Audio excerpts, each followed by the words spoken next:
gusa reka tubanze tubasabe mwebwe mutarakora subscribe nyaboneka kandi mwinde kwihutisha video kandi niba amaze gukora subscribe kandi kunzogera kugira ngo uzubashe kuba wabana video zacu ko bije nuko bukiye. Gusa ukibona video ukibona thumbnail iravuga ngo utazi umugome yiringira Kagame.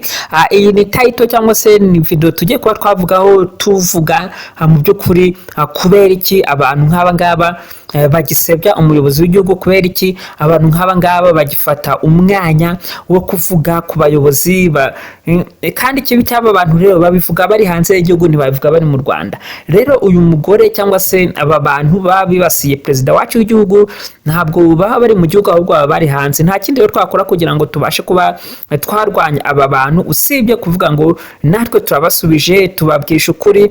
Nimba bashaka gusebya president wacu w'igihugu bazatembere niba mara gutembera u Rwanda.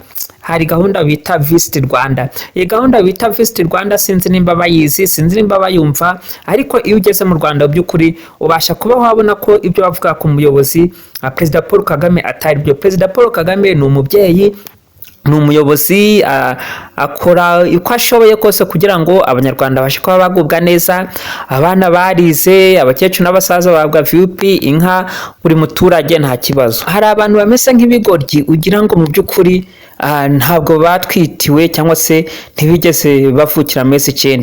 Nk'umuntu wihara akavuga ngo utazi ubugome yiringira Kagame, agakora thumbnail nk'iriya, agakora ifoto nk'iriya, agasebya umuyobozi wacu w'igihugu, umuyobozi waturihiye amashuri, umuyobozi waduhaye umutekano, umuyobozi hafi UP abaturage bose bakamererwa neza, yarangiza akamusebya.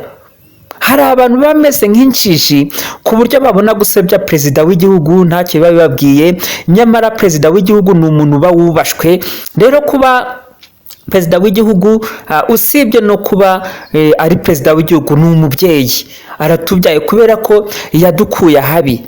Muribuka ubwo yahagarikaga genocide yakorewe abatutsi mu Rwanda mu 1994, bari bananiwe kuba bayihagarika, ariko we araza aravuga ati uko byagenda kose nta muturage w'u Rwanda ugomba kuba yazira uko yaremwe, yazira uko yavutse, yazira uko Imana yamuremye. Aravuga ati by'ukuri ngiye gushora ubuzima bwanjye n'impfa mfe n'inkirankire ariko ndukora abanyarwanda. Hanyuma inyangarwanda abagome barangiza bakatangira bakamusebya.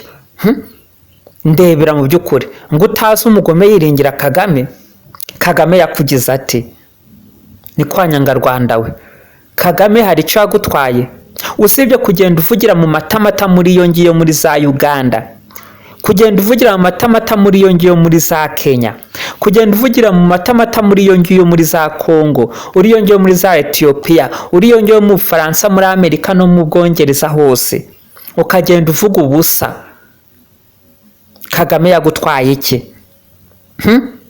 Gusa iyi foto nanjye nyikoresheje kugira ngo abantu mubashe kubona video, muyikurikire muri benshi. Numara kuyikurikira muri benshi mumfashe kuvuga kuri ibi bigarasha, mumfashe kuvuga kwizinjiji zifata umuyobozi w'igihugu zikamusebya. Ntabwo zizi ko gusebanya bihanwa n'amategeko. Iyo mufata umubyeyi wawe, ariko Kagame ni nk'umubyeyi wacu, iyo rero umufata ukamusebya ukamugira ute, ni ibintu sinzi ko nabivuga. Mujye mumenya ubwenge, mumenyaho muri mumenye dore uko bareba.